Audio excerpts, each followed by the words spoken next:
Now, if he's lying, electric chair. Oh, shit. Y'all already know what time it is. I got the black V-neck on.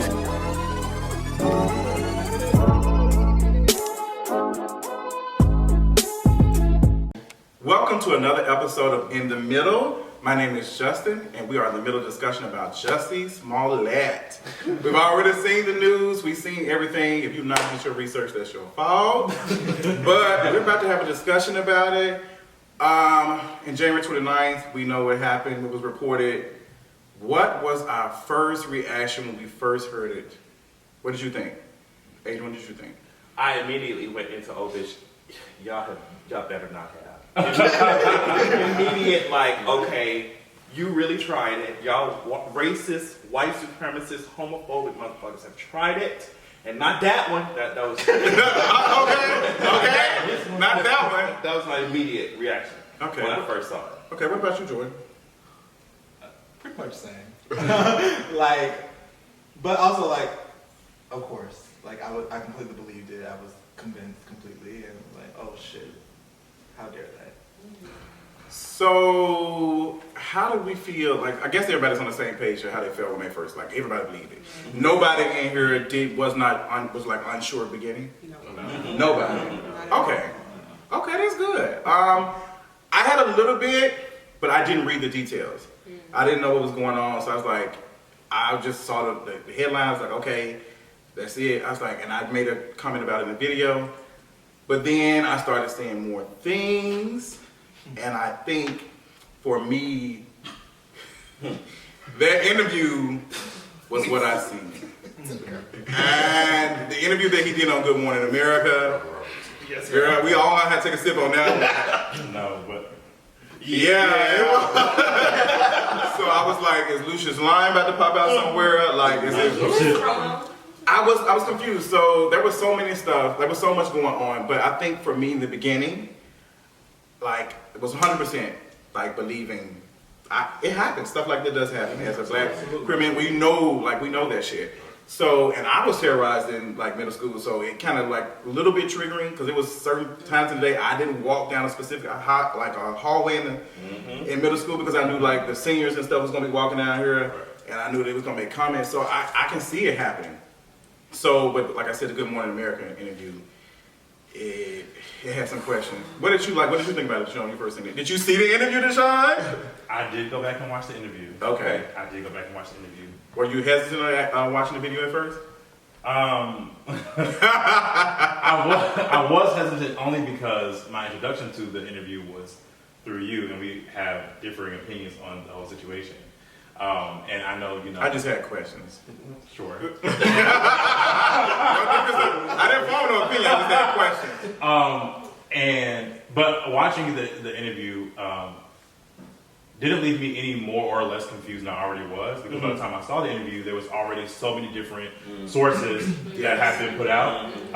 So my initial response to the interview was not so much frustration with Jussie or even at that point with the police, but what was more with how frustrating it was to see this investigation be so public in a way that it wouldn't have been for any other case. Absolutely. So why do you think it was what do you think it was the reason why it was so public? I think that it was such a high profile case. Okay. And I think that Chicago has had so many issues with police. And I think this case was a moment for them to say, we have the people's best interests at heart, and here's how we're going to show it. We're going to prove to you that this black gay man lied in under 2 weeks about what happened to him, because we already know that you all are still upset with us about Laquan McDonald. And we already know that you're still upset with us because we haven't found out what happened to Kanika Jenkins, I think her name is. And we know that you're upset with us because there's already so many high-profile missing cases of black boys and black girls in Chicago right now. So because the public has been so vocal about the injustice and the mistreatment within Chicago, even with their mayor not running anymore, and with their chief of police being appointed, even though he has a history of planting evidence and messing up cases and investigations.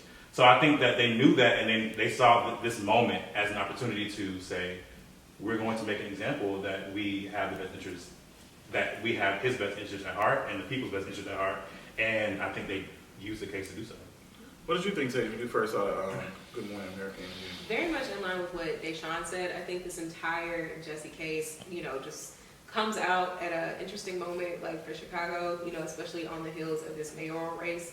I think it's Which is actually today, I think. Yeah, Yeah. yes, it was actually today. And I think cities and the way that they operate in a sense of, we gotta save face, we have to put our best face forward, we have to put our best foot forward, because at the end of the day, like, cities are trying to sell people, they're trying to sell investment, they're trying to sell this notion of safety, they're trying to sell this notion of we have our shit together, move here, invest here. And I think to take the opportunity to chastise a public figure, a public gay figure, a public black figure in a black city that is quickly shifting to not so much of a black city. I mean, Chicago is gentrifying. Like, this was a questionable moment. So I took the stance like, I'm always believe, the survivor story, and I definitely don't trust the police. Point proven. What did you think, Anthony, when you first, was the Good Morning America interview, did it leave any question for you, or you were still 100%? It definitely left some questions for me because, like everyone said, it seems like a perfect rebranding opportunity for the Chicago Police Department. Okay. So you was more on, focus on, what is Chicago PD doing, or were you Jussie Smollett, were you just questioning Jussie Smollett, or, I didn't have any questions for Jussie Smollett initially. As things began to come out, I started to have more and more questions. But like I said, it just seems like a rebranding opportunity for the Chicago PD. So it sounds like you recognize what is going on, but you recognize that the Chicago PD is girl, Absolutely. we using this Take to... this situation to use it to our advantage, which makes me very skeptical. Okay. What about you, Matt? Did you have any questions? Well, you didn't have it in the beginning, but the Good Morning America interview, did it leave any question for you? For me, I have to remember that Jussie is an actor, and he's been an actor and an entertainer for his whole life. So he knows how to emote. I think that, for me, I've never really been a huge, I won't say fan of Jussie, but he's never really pulled me in. He's always kind of come across to me as someone who I wouldn't say is a clout chaser because he has a talent, he's always on the show. But even when you look at the outpouring of love and prayer and support that he received that day on social media, you would have thought that he died. But I think he's impacted that many people in a positive way to where it's genuine and it seems valid. For me, with that being said, I do now have questions. And I don't know a lot about the Chicago Police Department. I have to admit I don't know a lot about the corruption in that area. With that being said, I have to look at facts. And to me, the facts aren't lining up. And things like this have happened before. It's not the first time someone has been a victim of a hate crime, whether it was about race or homosexuality. It's not the first time. And I feel like when those things happen, they were very concrete.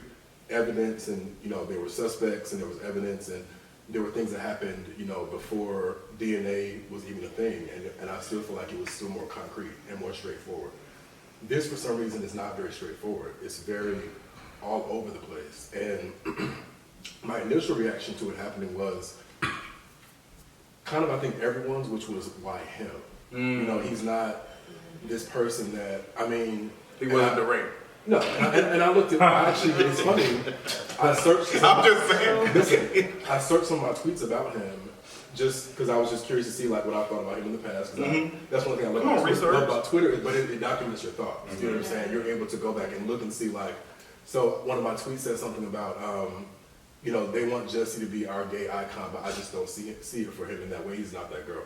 And that, to me, rings true today. I feel like he's being propped up as this, to me, I feel like he's being propped up as this, I don't know if I would say a martyr, but just this person that we're supposed to support and love. And I just say all that to say, and I'll get more into it later, but I just feel like there are things that now make me question him. I look at the way that he's moved since, not even just that interview, but when he was on stage talking about he's a gay Tupac, and he had note cards, and I don't know, everything just seems strange to me. Seemed like it just seems strange. Yeah. What about you, D? How did you feel like? Was it a Good Morning America left you with questions, or you were still believe in him 100%. So I say, obviously at first, hearing the report, him being a person in the community, the first thing is, okay, we need to support him. And then the interview, it was just awkward to me, right? His responses were awkward. The constant, him explaining a situation, and it's given like, right? And like body language as well. You saw like his body language, it was the constant like looking down to the left, right? I was a nurse in like the opiate capital of the world. I know when people are like lying intimately and really trying to gain that trust from you. And that's like constantly what I saw. So in the back of my mind, I'm like, okay, maybe he's nervous, right? He's overwhelmed. That's traumatic. I can't imagine what I would be like having to have an interview in front of the world for that. So like, I still wanted to give grace, but in the back of my mind, I'm kind of like, I'm not buying into that. It happened the way that we've read the reports that we've gotten. I'm not believing that that's how it happened exactly. So it left me with more questions than when I started with. Okay. What about you, Raekwon? I feel like it was a little different for me in regards to the interview. I didn't watch all of it because my best friend from NCAT was sending it to me, and she was saying that it could be, or to her, it was traumatizing. And considering where I was at the time, I didn't want to be exposed to all that. However, growing up prior to Morehouse, my mom loved Empire and like watched it all the time. She used to watch it with her younger twin. And so when she found out about it, she was really distraught. And so she started conversing with my twin brother about it at first. And we don't talk a lot, but after all this came out, she was super concerned. So she just kept calling like, hey, are you okay? Like, making sure you're not traveling by yourself and all this kind of stuff. So it became super personal super quickly to me, because it was like, damn, like this really just happening all the time. And like, so my mom was wanting to make sure that I was safe. But I didn't have really questions at the beginning. I definitely believed him at first. And then as of now, yes, questions have formed, but I haven't even seen the entire Good Morning America interview, just to kind of stay away from that. But yeah. Did anybody feel like they were uncomfortable, like posting their opinions about questioning it on social media? Oh, I can't relate. I never missed an opportunity to say fuck the police and that, I don't validate them or their statements.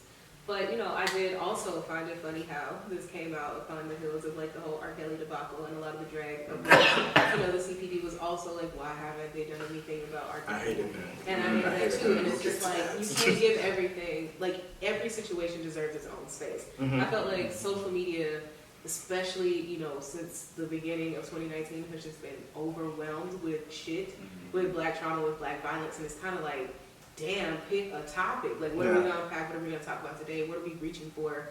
What are we pulling together? 24-hour news cycle. Yeah, so I didn't personally speak about the Jussie case other than like offering support for folks who might have been triggered, by the violence, by this thought of the hate crime, whether it's real or fake. Like, when something like this comes out and it relates to your community, like my initial reaction is to protect myself and protect others who may be triggered, who may have faced, similar issues. Okay. Yeah. So I think for me, I was asking questions with friends first before I started saying anything on social media. And I felt like when I speak, sometimes speaking from my brand, so I have to be careful of the things that I say. So I want to make sure, and anytime I have like a question I think that might be problematic, I ask close friends. Like, what do you think I would say it like, girl, I don't know, I need to help, like maybe evolve on this issue, what it is. And once a couple of friends started having the same questions and stuff, I became comfortable saying some stuff on social media. And I think one of the things that like got to me really bad was when people were saying that, oh, y'all are so quick to believe the police. And for me, I was just like, I'm talking to myself, I was wrestling with, is something wrong with me? Why am I believing? I do not want to be on the side of believing a police officer over, or police department for that matter, over a Black man. But my conscience was just saying, but something is not right. So anybody else dealing with that? Dee, was you dealing with that? Yeah. So one of the biggest things was like watching exactly what I posted out, but also, like you went on social media and you saw differing points of view, right, from the moment that it happened. And it was just like, okay, am I just kind of like piggybacking the piggyback at this point? Is there anything that I'm saying that hasn't already been said, or am I just kind of like adding a bunch of noise? To like Come on, boys. That's the question. And like, Very important question. I was really conscious about that. But also too, like, having to have conversations with friends of mine and being like, that post, can we like unpack that? Because I mean, like, what is this? And I feel like everyone's so quick, right, to have an opinion and want to like throw that up on Facebook or put it on Twitter, or make like a video on Instagram, and like, that's great. I don't like to take away that from anyone, but I also feel I think it does. I think so. but like, I don't feel like that's Check me. Twitter. Like, I don't really fit that as well. So, and also I don't know how to approach that topic either. And so, like, making sure that, like, you know, I kind of give everyone their space to vent however they need to or say what they need to. I also feel like in a situation like this, there was so much more to come, and it was already like judgment's here, judgment's there. This is my final opinion here, and then 3 days later, it's like you've moved already. Right. Like, just I feel like we just kind of waited, you know, before we kind of gave opinions that were based off of facts that we thought we were getting and/or information that may not have even been factual, and we may find that out in weeks to come. I think that for me, what was solidified in this moment and what is still being solidified is that people have a really hard time with holding two truths at once. Yes. And Okay, I didn't By got the- that one over my head. Can you explain? and by that I mean the interconnected. Gestures. By that I mean that I think that it can be true that Jussie could have fabricated pieces of his story. Okay. Or that because there were so many different stories being put out that we might have gotten different things from different sources. And it also be true that he did experience some sort of violence, right? Like I struggle with believing that a black gay man of any stature would just out of nowhere fabricate a story about being attacked, right? Like I unless I'm having substantial evidence, I can't just outright believe that. And I think that my issue with how people were asking questions that were, I guess, antithetical to like what we have been shown is that it seemed less like they were asking questions for clarity and more that they were asking questions to demonize this black gay man. And that was my issue, right? Like, if we're going to engage these conversations and we're looking for genuine clarity, right? Like, as a person who is a survivor of sexual violence and is also someone who advocates and fights for the eradication of like sexual violence and rape culture, right? If I'm talking about violence at large and how we engage that, my politics will always be believe survivors, right? And when moving forward in that and believing survivors, any questions that I ask for clarity are not to demonize the survivor who told me their story, but rather to find actual understanding of what happened. And if at the end of that investigation or that conversation I find the truth in that, then I have to admit, like, hey, this is what actually happened, and I was wrong in this, but I would never find somebody at fault for believing the survivor. And I think that was my issue, is that we still can't really hold these two truths at once. And especially with social media, particularly Twitter, and with how we're in this culture of piecing it out. Everyone has to make money off of a conversation that hasn't even been done yet, or they're making money off of thoughts that they got from other people that they really haven't actually thought about. And we're not sitting on our thoughts. We're not sitting and trying to make sense of what actually, of what facts we've been presented with, right? And so I think that was my overall issue, and was kind of why I'm still on the I believe Jussie train, because any evidence that was presented was countered. And any story that we got was countered, right? And anybody Every one of them? Not every one of them. For the most part, the stories Not the big ones? that had absolutely the big ones. The big ones, Not the the big ones ones? where they've been saying that he wrote a $3,500 check to them to pay them for that But that's was a small countered. one. But that's a small one. To That's me, big that's to me. like so minute. To me, if we are, first of all, I think that I should say that any fact being put out about a really big investigation is a big one to me. Sure. Especially when talking about a hate crime. Yeah. But I think that when we're talking about the fact that so many of these things are built into this culture around clickbait. Yeah. And quick. Well, right. People are not reading whole articles. When you open up half the articles that were actually put out, there weren't any facts in them. It was Jussie Smollett gave $3,500 to these two Nigerian men, and that was the title. And people ran with that. And I think that we have to recognize that, not just from history but from present, that we understand how media contributes to the demonization of black people, gay people, and black gay people, right? And we also understand just how particular the police department is in using media to propagandize what they know people will take as fact. Okay. And I think that is the issue that I took with all of this, and why I believe Jussie still, because even in those small facts, too many small facts given out, and too many small lies, I guess, being given out, will become a big truth for so many people.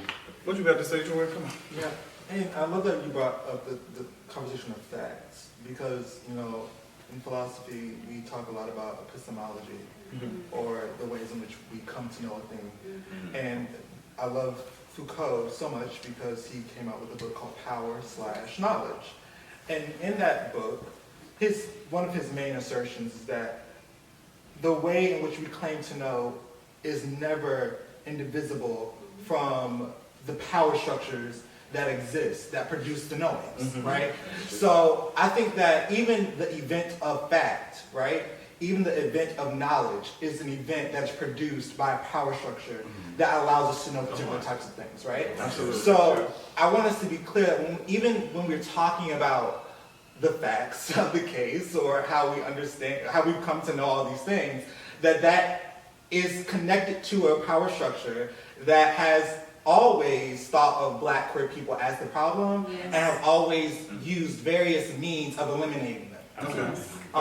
Whether it was media, whether it was brutalizations, like that is just the sheer truth of the matter. And I think there's a vast difference between what we classify as truth and what is actually fact. Okay.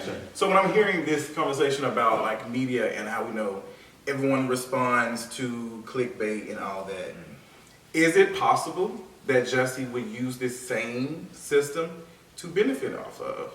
Absolutely, it's possible. So No, that's not even shade. But that's what I said, like, we know. I mean, what other way would he do it? I mean, even if he came out tomorrow and told the truth, the whole truth, and nothing but the truth, He's still like, gonna- you're gonna have to use that avenue. You're going to have to go to some, media source. You're gonna have to break the story, and it may not even these days. It may not even be the media source. He might, pull a Jordan Woods and go sit at the red table, or he Listen, or you can come to in the middle. Okay. Himself, and I mean, it's how the world works. And your point on you have to look at the identity politics behind it and how the power structures demonize a person. You look at any of the cases that have come out since the year popped off, like the 21 Savage case. People clickbait. People took that and ran with that. The question became, is he an authentic Atlanta nigga? And not why are we locking up immigrants? Why does ICE exist? It was literally why- taken as truth that he got here in 2006, and that was a lie. Literally, he was a child. Like, how many folks are immigrants or are friends of immigrants, family of immigrants, who came here as children and their lived experiences through those lenses? But we would rather take the clickbait and say, he inauthentic, nothing he raps about is real. No. What he raps about was real on, media when he was talking about the system and it being corrupt and him trying to empower people, empower his community, and he got locked up for it. And it's like, the Jussie case, I feel like, didn't take any bit of critical thought from the masses. It was just like, click, meme, and that was harmful. In the ways that Deshaun articulated as somebody who's a survivor as well, it was just like, wow, we are really going to always have to jump through hoops no matter how we present, no matter what the case may be, whether we're locked up by ICE or hurt in a hate crime or, obviously telling our survivor stories. You're not going to believe us because our intersections, our margins tell you not to. So what is my job to do as an organizer and as a person in this community is to send out love and to read the cases and see damn, how do we put infrastructures in place so that we can believe survivors, so that we can, continue to not give the police and give the power structure you know, the power to do this to folks. Because that to me is the bigger problem in all of these things, and the problem with our culture. To be honest. Okay. So let's talk about the $3,500 check. Okay. There's been a lot talked about that. Talk about it. I don't know why people are expecting it to be written out that it's 2 Nigerian men. Like 2 Nigerian men beat me at 2 a.m. That's not going to be on the check. So is that not a receipt? Like what's going on with that? Girl. No, it's a real legitimate question because I know. we got Michael Cohen on, like testifying in front of Congress right now about a check for $30,000, and Trump's argument is that was not for that. So when do we expect somebody to write on a check that it's actually something illegal? Have you ever had a hit put on somebody? No, but I've done some shit that I want to be questioned on cash no, out. just answer yes or no. I'm not Have cashing you a weed ever man had- That's $10. exactly what I was going to say. I'm not cashing for weed. Friendship bracelets. I'm not doing that. I'm asking a very, very genuine question. Have you ever had a hit up for somebody? No, I have not. Or have you ever? I'm not saying it on Have you camera. ever set something up like this before? I'm No, not so, saying right. So my like. But that doesn't mean I haven't done it. I have not set anything up like that. However, what I do know is that people are not getting paid $3,500 to do something that drastic. Because you can literally be locked up. That's a very, very low number. You don't have to pay. You don't have to pay. You don't have to pay because you ain't got shit. That's Too exactly. much money. And I think that's coming But from you do because the Nigerian men even named, like they went out on record naming that because he gave them that to train him, they took the money and were like, this feels really, really high for just the training. And that to me is bullshit. How you gonna come to it suddenly feels really high? Now it's not adding up to me. Like I agree with that. It doesn't add up. So is it not a fact though? It is something. So to it's consider. some, But I think it's a nebulous fact. It's something to consider. I don't even think it's something to consider because so you don't think that the $35 check was? it's anything to consider. Same thing with because I was watching I agree. right. It's same thing with Michael Cohen because I was watching that all day today. Right. It doesn't matter whether or not, unless you can prove that Trump gave you this check for this purpose. It's neither true nor false. You know what I'm saying? It doesn't satisfy sufficient or necessary conditions. So But I feel like it would add on because that's what Michael Cohen doesn't have one thing and saying we got it. There is a trail of shit, and they're able to make this like, okay, girl, you've been doing this shit from 2016 to 2019.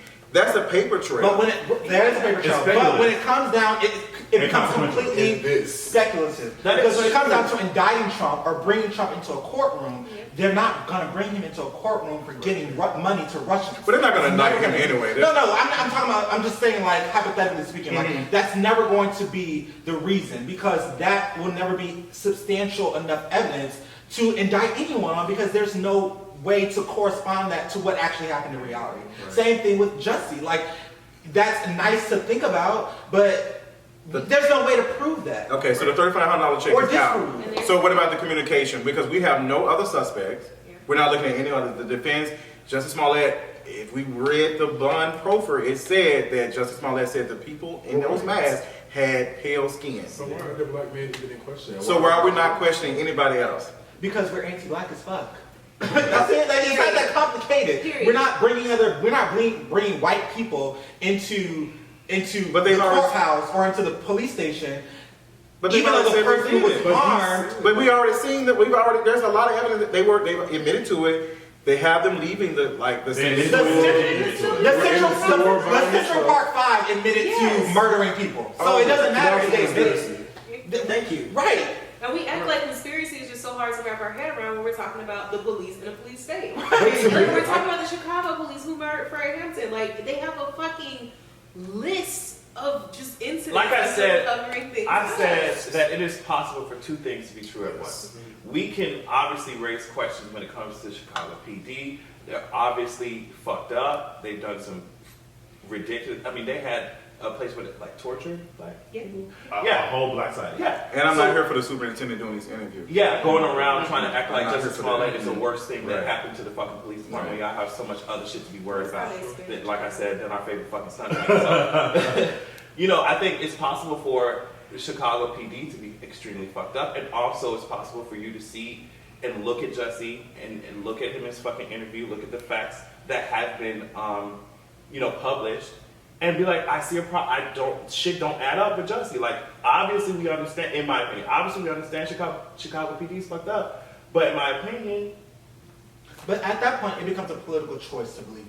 Yeah. For me, Yes. I think. at So that what point, type it of becomes political choice are we talking about? The Just pol- believing a black person, 100% black person, no matter what is being presented. I think believing a survivor and believing a But black if they are queer not a survivor, if they're claiming to be a survivor of a hate crime, I'm going to believe them. Not simply because for me, again, when it comes down to Jussie being turned into a martyr, which I love that terminology, I think a lot of what's been missing from a lot of the discourse is how the occasion for Jussie Smollett's trauma or the disbelief of the trauma is his celebrity, right? Yes. That violence to black queer folk is coterminous with the rise of black queer folk in social media. And I think that if that is the case, then we have to realize that these black queer people are not just representations of themselves, but they are the iconography, they are the index of a whole black queer community, whether we like it or not.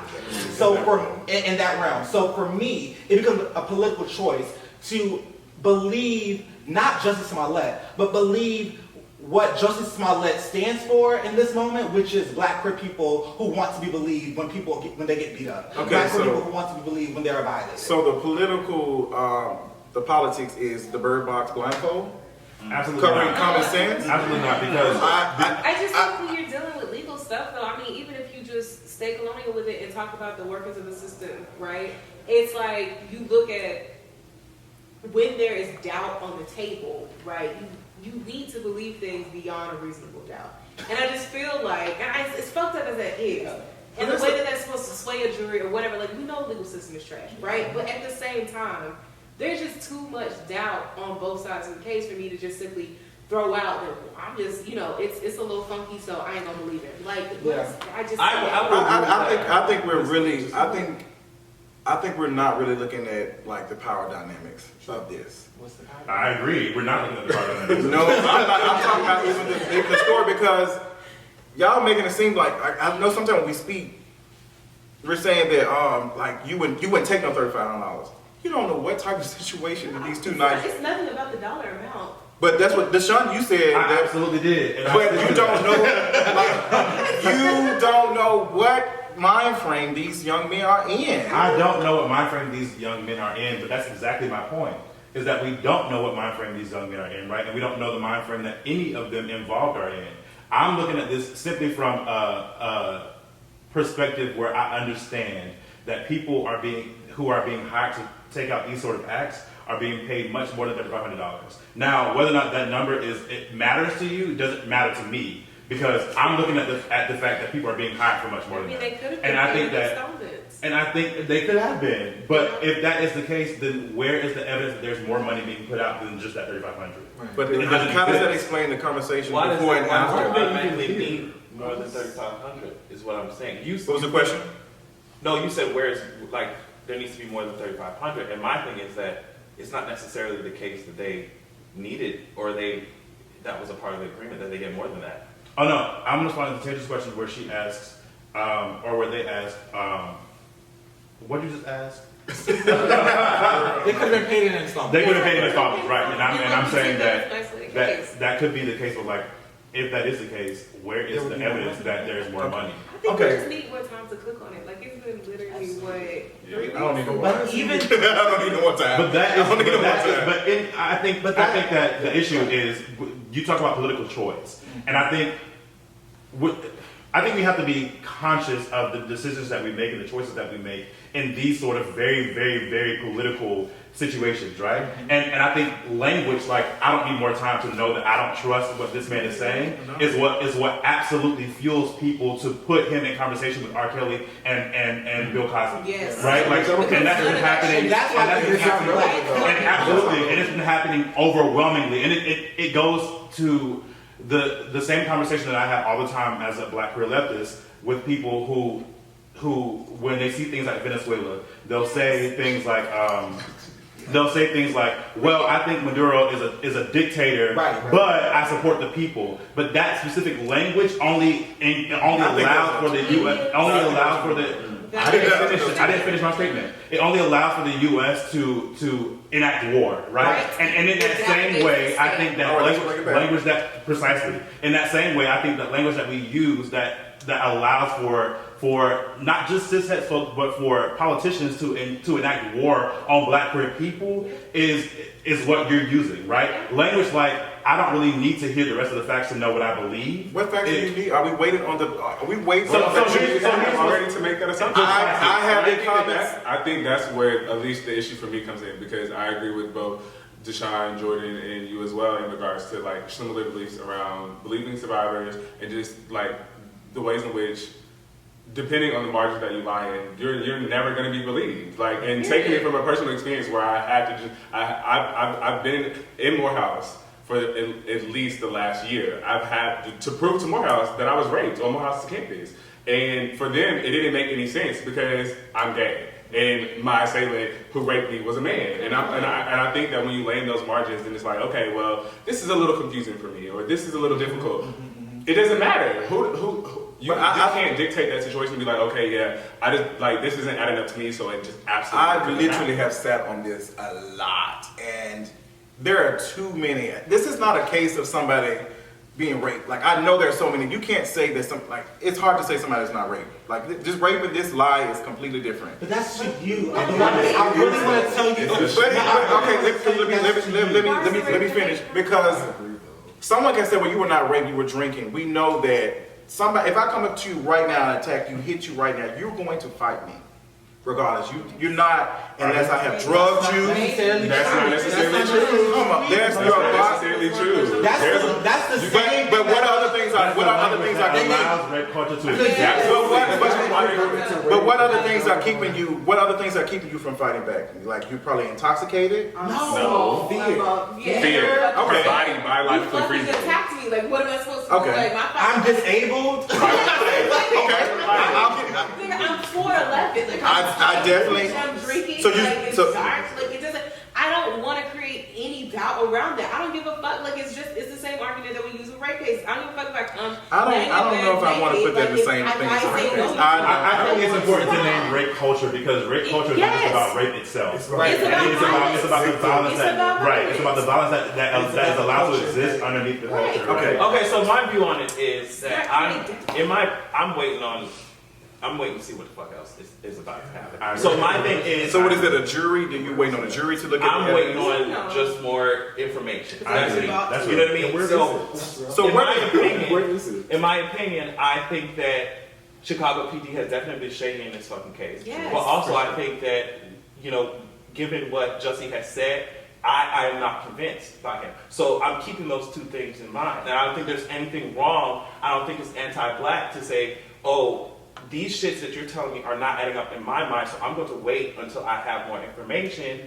I don't think it's anti-black to use your common sense. And if something is bugging you, I think that it's going to like encroach on dangerous territory if you're not allowed to use your fucking common sense. Like, but not be free thinking like Kanye. I agree with that, but at the same time, it's just like, I can't also take a stance and conflate more doubt. Like, I can't sit there and try to take every little fucking point that's being made and say, well, this happened, this happened, this happened, this happened. Like, I don't believe that. That's what I think is anti-black. I don't think. But that's investigation, though. That's investigation. There's a very. But the police are asking you questions. If anybody's asking, like, that's the investigation to find out the truth. First of all, there are wide differences between common sense in parsing out the evidence and investigation, and then stating and taking a position, right?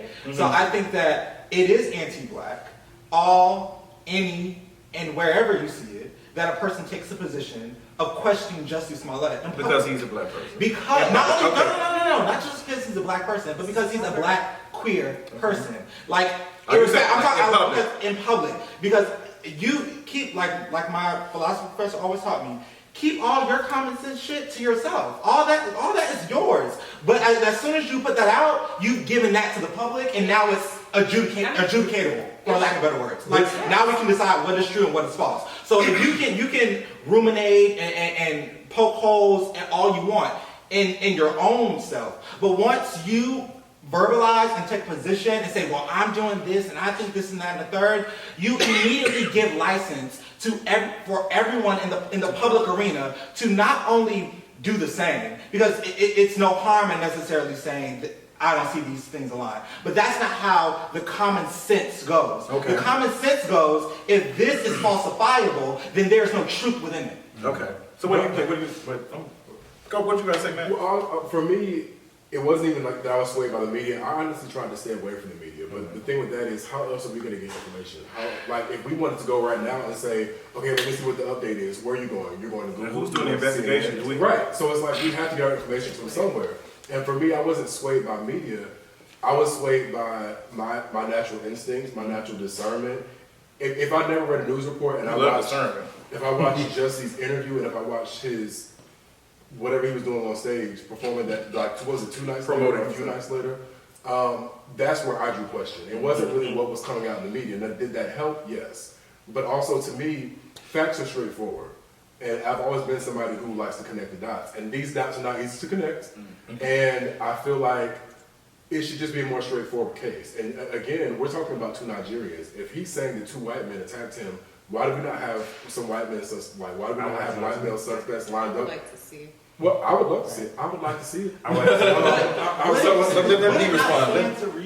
The reason why we don't have white men there is because we're dealing with Chicago PD? Absolutely. Or Jussie could have lied. No, of course. No. I'm saying, sure. It just seems like nobody wants to say, or Jussie could have lied. I'm saying that's right. All we've been hearing in the common discourse is that he's been lying. What I'm dealing with is the fact that the possibility that they brought up black men before they believed the fact that he was lying was true before we even did the investigation, because we went to go find black men.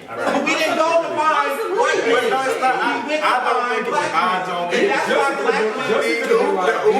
The Uber and stuff gave away where they were able to find him. But beloved, what I'm saying is, even if that's the case, I believe that's all true. What I'm saying is, if I am looking for, if I'm following if I believe the survivor, you know what I'm gonna do? I'm gonna give a lineup of white people who look like you said your assailants look. Would I not? Absolutely. Absolutely. But he identified these individuals when he did the Good Morning America. He said it's no doubt in his mind that those are the 2 people who attacked him. The pale face guy. No, when they showed him a screenshot of the body styles of them, they showed it to him and he said, I believe those are the ones. A black man?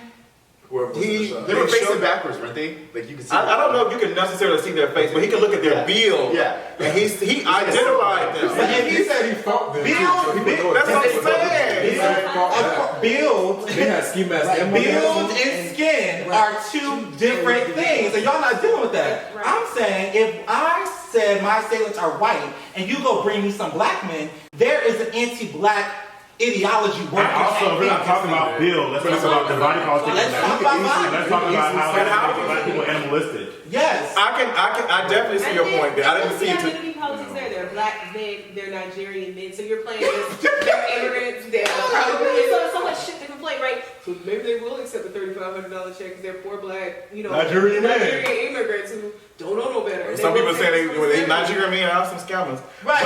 It was people saying that. And that's xenophobic. Right. Xenophobic. So I'm still back, like thinking about the video where they had the two men go into the store and they were actually buying the materials that they had. Well, that was sold out apparently. That was what? Oh, I remember it. Yeah, That was a fabricated video. Okay, so going based off of what Todd said, the idea is that was fabricated, but I guess that had swayed my opinion when I had saw that. I'm like, all right, yes, I want to believe. I still believe him, right? I'm gonna believe him until otherwise. I have no reason to. When I'm seeing two men buying supplies that says were the supplies that Jussie said were the supplies that were also used in his attack, that said these are two men in ski masks, and I see two men buying these ski masks, and then it turns into, well, I saw that they were white under ski masks, but it was dark, and there's one thing that he's saying to me in an interview, and there's another thing that like the public courts are giving out as well, and it's confusing, and it's taking, I think it's taking so much away from let's believe Jussie and let's support him, and let's stick to this is what happened and this is what he said happened, and that should be more than enough to believe him. But you're compounding that with X, Y, and Z. Also can, like, we bring into as well, like we're hearing narratives from heterosexuals who don't necessarily believe any queer person in the first place, right? That narrative is being thrown at us as well. And there are people among us in our own community who are quicker to believe, right, a narrative being spewed out of the mouth of someone who identifies as heterosexual, right, as fact, because, right, and that's kind of like a, It's a lot. where the fuck do we, like, are we supposed to, like, find our lane and support, like, that of ours from our own community, and still be able to say, like, but there's this evidence, right, that we want to pick apart and say this is fabricated, this was an exaggeration, this is truth, right? And like, where do we find that line? And I feel like that's just kind of like where I'm stuck at is, yeah, I want to believe, but also how do I express saying that without one being attacked by like the mafia of, oh, it's all lies, right? He lied, right? Get over it, right? But also, we've always done that, right? Especially to queer people, is they're lying, this can't be true, right? There's an ulterior motive, there's an agenda, you know, the girls are here, they're conjuring, right? And that's just like much to put in a space like this because like this has been inflated so much. One, from the superintendent, right, the Chicago PD, like we saw what James Comey did to Hillary, right? And he was wrong for that, right? At the end of the day, and there was nothing to that. You can argue about that later, right? But we don't have to. But what I'm saying is, like that's like an identical situation here. Here we have the superintendent, and think about how many white people only needed James Comey to come out and say that for there was like, okay, Hillary's a no, right? As soon as the superintendent came out, how many people were like, okay, right? That's all I needed to hear. Jussie's lying, right? I think that is something that like really is kind of ridiculous because you're right, like. I think the only people I'm willing to entertain are people, like, even though we have differing, like, views, we're trying to get down to the truth. I think those are the only people that I can actually engage with. These other people, you have a lot of the fucking white, like, community using this case, using this case to try and defend their own racism. And then you have black people within, like, black people trying to use this case to solidify, like, and to defend their homophobia. So it's like, I'm not fucking around with any of y'all. I'm focused on, like, I'm focused on quality. I'm focused, right. I'm going to use my mind and go around and gather the facts that are available to me. Absolutely. Keeping in mind the platforms that they have been presented on, take everything in and make a decision for myself, and I encourage other people to do that. Absolutely. And I think we should have every, like, you know what I mean, every option, every possibility available to us in our minds so we can come to a reasonable conclusion. But these other people who are not for us at all need to just, y'all can sit y'all down. So I do want to recognize what Jordan didn't say. Like, I do understand that the politic in it. So that is something I'm taking from that that I did not have yesterday. So I appreciate that. Anthony, you were getting ready to say something? No, I was just going to say that we need to stop listening to everybody that's outside of our community, whether that be heterosexual people, whether that be white people, whether that be white heterosexual people. Come on, going down. Keep going down. That are using this situation as propaganda to validate their points or what they think is their point to hate us, however we may fall on the spectrum. Okay. I think that it's important for me to name here at least that because when I say I believe Jussie, and we get to these conversations, I think so many people think that people who say that are just being these like. I was. I know you do, but so I want to name that. When I was trying to get you to watch videos, I don't want to see it. And I was trying to have that conversation with you. But the way you present that to me is very anti-black. So when I say I have questions, I said I have questions. Saying I have questions is one thing, but like I'll pull up the receipts. I explained this in the last 25 minutes that asking questions for clarity and asking questions to demonize are two different questions and two different conversations. And the way that it was presented did not, and I think that not just for you, but you included, and other people who have been wanting to ask questions, quote unquote, have named that in a way that seems to outright say that I don't believe Jussie. And I don't think that we can ever. I wasn't trying to come off there if I did. I know, I believe that. But I think that we can never get to the truth if we come into a conversation with an immediate disbelief. Yeah. But I do want to name that Jussie Smollett is not Fannie Lou Hamer. He's not Huey P. Newton, right? So I don't believe that the police just said, you know what, we're going to get this nigger. I don't believe that. Get that nigger out of here. I don't believe that was ever a thing to happen. I don't think the Chicago Police Department sat in their office one day and said, you know what, Jussie's coming here next week and we're going to get him. Right. But I do think that. So I have to name that because I think people think that we just think that, but I do believe that while that may not be the truth, right? While he's not some freedom rider out here, that he is still a black queer person, and under colonialism, especially and specifically in America in the West, that matters. Yeah. And how we engage that, how we engage those two identities when they exist as one, specifically when it is in opposition to the Chicago police, absolutely matters. And I think that within context, again, as we said earlier, with understanding just how corrupt Chicago police is and just how much corruption specifically has been happening around their department in the last couple of years, I think it is too important for me to. I think it's too important for me to believe this black queer man, this black gay man saying that he was assaulted, and it's too important for me to hold Chicago police to a particular fire, a particular light, because they had not been held to it before. And they will continue to not be held to it because it's the fucking police and because of Chicago police. And so I just have to name that because I don't want anyone here, but anyone watching also, to think that I or Jordan or Tasia or whomever is engaged in the conversation with a politic that says, I'm just flat out just going to, believe this man. And I just think that he is the fucking Martin Luther King of our time. I'm not believing that one bit. I think Jussie Smollett is a very mediocre singer. I think he's a very mediocre actor. And I think he sounds like a goat. Not the goat, but a goat. Okay. But I also believe that, I have to engage him and his body as I would any other black queer person. Absolutely. So with that being said, I'm thinking about how we view folks who are advocates and activism and organizers. So when we're talking about Jussie Smollett and his quote-unquote activism, I love the quote-unquote. is he an activist or is he a advocate? Well, a lot of folks are activists these days. Child. So I leave room for them to be activists. Because we are what we believe that we are. I too.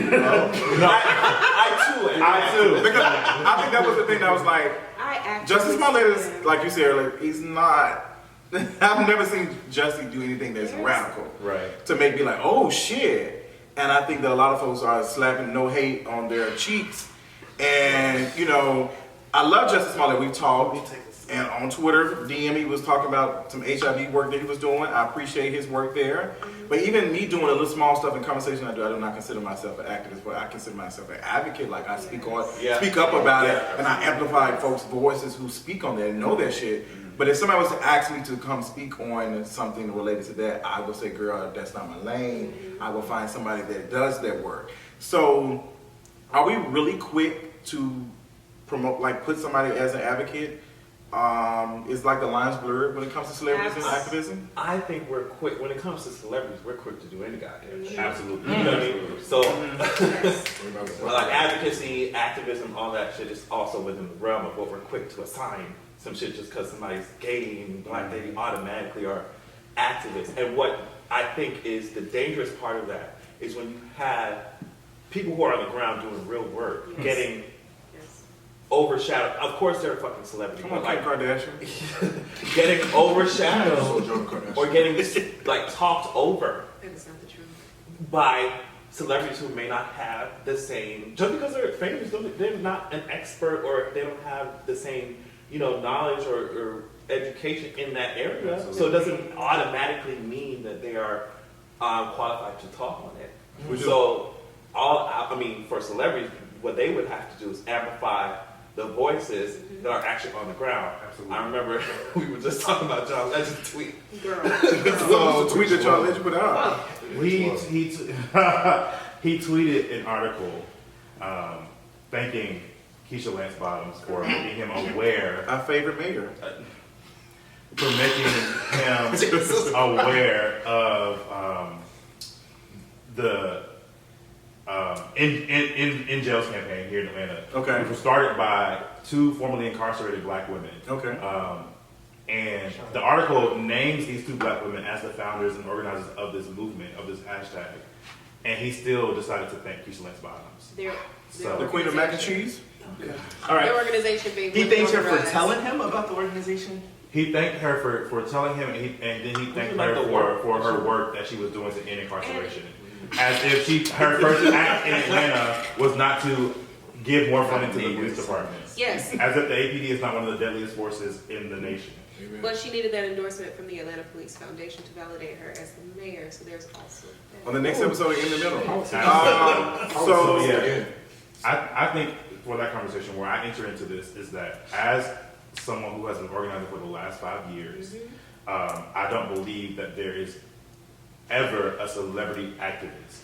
Those two, there's never a celebrity activist or a celebrity organizer or anything else. I think that most of that a celebrity can be is an advocate. Yes. You Yes. become an activist or an organizer when you redistribute your funds, your resources, your money, your capital to the folks who are on the ground actually doing real work. Right? Like you as a celebrity, no matter how black or how gay or how woman or how whatever you are, do not, like, you have a particular currency and you have a particular power and you have a particular protection that allows you to move in ways that those of us on the ground do not.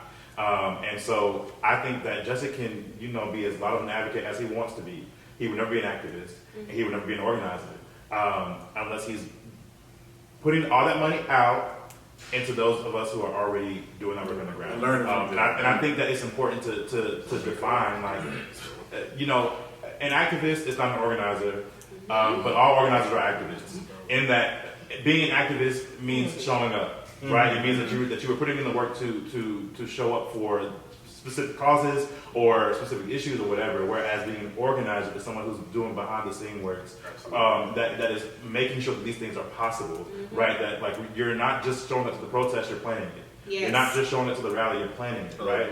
Like you're putting in work to actually do these things. You have to be amongst community to be an organizer. So that means And you're not gonna retweet Sean P. Diddy's You know what? tweet about goddamn black Absolutely not. I dragged after that shit too. Oh, I was pissed. I wait for these celebrities to at me back because I'll be ready to go. They know that you are. That's why they know. Right. I have a question about that because To who? I'm thinking because I've not really seen no folks who are doing this work do stuff like that. Do stuff like what? Like the slapping no hate on their cheeks. That is true. I've not seen They them actually change their on the Facebook ground. profile You don't have to do pictures that. to say, we support this, like pro this. We don't It's a- actually have to do that. But as a person, What's understood needs don't understand. it's not just a person that is on the ground doing this work in Atlanta, You got or time for that wherever shit. you are, like wherever your seeds are laying. Like when the moment comes up, when it's time to go, when it's time to organize, when it's time to assemble, when it's time to mobilize people, your name is called, or you're already there in the conversation. You're Right. on the call. You might have curated the call. I hate the erasure that comes from us centering celebrities and people who we deem having a platform as someone ready to carry the torch. Mm-hmm. You know, especially in the moment, right? Like we brought in some very serious moments. I'll go back to the 21 Savage thing. Let's be real. How many people have been on the ground for years organizing around Black immigrants' rights? And a lot of us who heeded the call of trying to do the work around 21. Yes, we love him, we stand him, you know, whatever. But at the same time, we as organizers had to sit there with the fucking sad fact and say, this is the moment. We finally got somebody, you know, big enough, locked up with all the intersections. Like, let's ride this so that we can get some funding, so that we can get some resources for these causes. Like, when you allow a celebrity to put a rasher under an issue that activists and organizers are literally dying for. Like we are being killed, we are being jailed, we are being blackballed, we are being made homeless, we are homeless. Like we do work to liberate cities that we cannot afford to live in every fucking day. Oh shit. Right? And these same celebrities are the first one. Like I get pissed every time there's something to organize around in Atlanta. The first two people you want to call are Killer Mike and T.I. Oh, T.I., please. Come on now. With no depth. With what range? And the most that they may do, like no shade, is maybe share their panel with one of us who've been doing this work for 2 or 3 years. Bring our same talking points, and do we get the same centering as they do? Absolutely not. Do we get, you know, calls later and say, hey, I want to sustainably fund your organization? Because a one-off check is also some bullshit. Because you cannot do real, sustainable, liberating, organizing work with a one-off check. You can't do it with a one round of funding. You cannot feed people off of that, period. We are out here doing the work, and we probably pay less than fucking Walmart goddamn baggers. And it just is what it is. A lot of us are Walmart baggers in our spare time. Because you have to be. And these cities aren't worried about liberating us because we are the most marginalized, just like the people we sit on the ground with, just like the people we empower. So there's a degree of a rasher that comes from that, and I think right now, if not ever, is the time for us to get real about it. If we are not demanding that our faves that we sit here and stand and give clout to are not being intentional about redistributing their wealth and sharing their platform in a way that is for collective organization and liberation, I don't fucking have time for it. Don't tell me none of them are activists, because they're not. They're taking the space from the people who've done the work. You heard Tasia speak on. I don't think anybody else has anything to add on that. That's it. So with that being said, as we're wrapping up, what is the solution that well, not necessarily a solution. If it is come out that Jussie Smollett is found guilty on, you know, falsifying a hate crime, what should be the solution? What are we looking for? Like, what's next? What does it look like? It's a lot. I got Give it to us. Not jail. Exactly. Absolutely. Not jail. Absolutely not jail. I don't like. What is the point? What's the point? What is going to happen? Should he have to pay money back? What? Some people believe that taking money from the police department shit. The police have so much goddamn coin, they would be okay. How much coin have they stolen from us? Y'all would be okay. Right. You know what I mean? I think that if it does come out that Jussie did this or that he lied or whatever, it should not be a jail sentence. It should be, in an ideal world, I guess, it should be rehabilitation. It should be trying to figure out why. Is it a cry for help? Is he struggling financially? What's going on? There have been a lot of people who have been damaged and they don't know how to deal with it. And like, while we have our friends and shit that we can fuck up in front of, celebrities have access to the whole goddamn planet. Absolutely. So when their mistakes are big as fuck. So I think that not like putting him in jail is not only not going to be efficient for anybody, but it could do damage. Like it does damage to so many people who are already in the prison and jail. What do you think about Jordan? I think it should occasion a real reckoning with what we now understand to be trans visibility and homo visibility, and how those are quickly turning into transnational and homonational projects. And by that I mean, you know, the trans person, the homo person gets to be celebrity, and by being celebrity they get to further the nationalist agenda. They get to make America look like a better project, right? So I think that what would occasion Jussie Smollett to lie upon the instance that he did would only be the sickness and the illness that is celebrity in our culture today. And I think that if we discover that he did, that we need to reckon with why we as queer folk want to be represented so bad. why we as queer folk want visibility so bad, as if visibility does not also mean our detriment, right? So I see a lot of people looking at representation politics or black representation or queer representation as the goal, but your GAP campaign is not the end goal. Or your Dove campaign. Your Telfar bag is not the end goal, and that can only work so long, right? And I want to be clear that this will be the occasion for us to really unpack what that means. So I think that we have to get out of, first of all, we didn't choose Jussie Smollett to be our Absolutely. That's true. advocate. It just popped up. But second of all, we have to stop letting people who are outside of our communities choose our advocates for us. Come on, Fox. So we could use this moment to assess that problem that we have, that phenomena that exists, where we're choosing these people, or we're having other people outside of our community choose our advocates for us, and then using them as a sort of, see, this is why we can't give you guys this platform, because this is what you do. Absolutely. So my whole thing is, send that nigga to jail. No, honestly, here's my thing. I don't think jail time, but I do I know what the world we live in, and I really think there's a strong possibility that he might do 6 months and some probation. I think Chicago PD is going to have a blast with this situation. If he's wrong, but I think Chicago PD are like, I feel like they're so like, they can taste the blood. And you can see that with the superintendent doing these interviews. If you already have this information that's coming out, just let it play out. That's what I'm saying. So why is it so, like, what is it? So I do think that Justice team, his new PR team are working. I think they're working. And if you don't see it, you have to be very silly. We had the video came out of him playing with the baby on with that was PR. That was Terrence Howard's. Yes, but that's how PR works. They contact, after that happened, they told Terrence Howard to release a statement.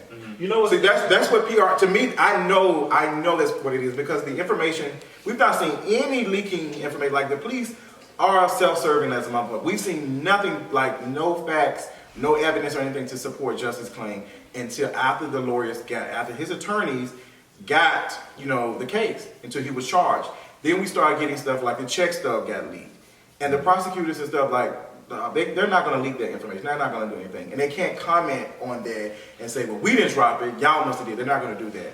But I do believe that his team is trying to salvage his image in public opinion. I think that is the most important versus him doing jail time, because you can still make money off of that. You can survive this. Jussie can come out of this, write a whole goddamn book. Yeah. He can come out of this. He'll be on, well, I don't know if he's going to have the same situation like the white boy off of Big Brother, but he can possibly do something off of this. People are going, like, it's money to be made off of that. You know what I find interesting is that it like we're talking about, I think it's a great conversation that we're having, but I think we all understand that at the end of the day, whether he lied about this or not, Chicago PD is anti-black as fuck. Well, like, I saw somewhere that they assigned so many interviewers to this particular case, and that there's so many other cases. There's so many black bodies that this is their bigger picture of the police officer playing with the child, like doing jump ropes or something. Yeah. Like, this is their rebranding. Yeah, and I think you are a fool not to see that. Like, I can see that. Like, girl, that's a very important piece of this. It's like, if we understand that and we know that, even if he comes out as guilty, it's like, how are we as people working in the culture, as people doing the work on the ground, flipping this and taking the power away from the police, taking the narrative from them. Right. Who controls the narrative is very fucking important. Right. Very important. If you've been sitting here spending your time creating more doubt and waiting for the smear campaign and whatever, it's time to shift that. It's time to shift that. And we need to be very critical about how this is, in fact, a rebranding for a police, office in an anti-black city, in an anti-black system. What else is happening in Chicago? What else is happening in our cities? And how are we able to meet that up front? And who's already doing that work? And how are we empowering them? And if Jussie was smart and wants to be an activist, he would take that space if he's not going to jail or whatever legal actions fall on him, and take that moment and invest in that and do some real organizing work and some real restorative justice work to folks who need it. Right. But Folks like who I won't said, get that much visibility. exactly. And that's why I agree. I think that the narrative does matter, and that pushes my point to Jordan's, is that I don't think that representation can be the end all be all. Like, that won't be enough. No. And considering it for those who think it will be, like, they have to understand that that's going to be the detriment of everybody else that falls underneath them. So I hope that for everybody who's witnessed this situation or put an ear to it or eye to it, is that like they reckon with the ideologies that they have, but they also like they see the humanity in the Black and queer folks that they share community spaces, classrooms, work desks with, because that's what matters. Like, we need more than attention, we need love, tenderness, understanding, support, and I think that that's what matters. All I'm hearing right now is Candy. Oh, I need you. You know what? I think initially that's what this whole thing did bring about. I think it brought about a unity between Black people and our community as gay people. I think it did, or queer people. I think it did initially really show that we are standing up for each other, and showing up for each other, and supporting each other, and praying for each other. I think we did all of that. I saw a lot of positive stuff. I saw nothing but that in the beginning. You know, and I think just with through time and through news stories, that has kind of deteriorated, you know, into something else. But like you said, I think we do have to.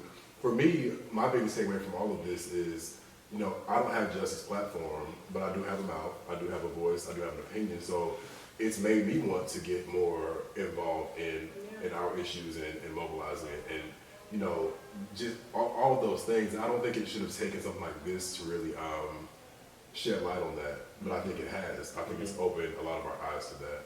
Sure. Now, if he's lying, electric chair. Shit.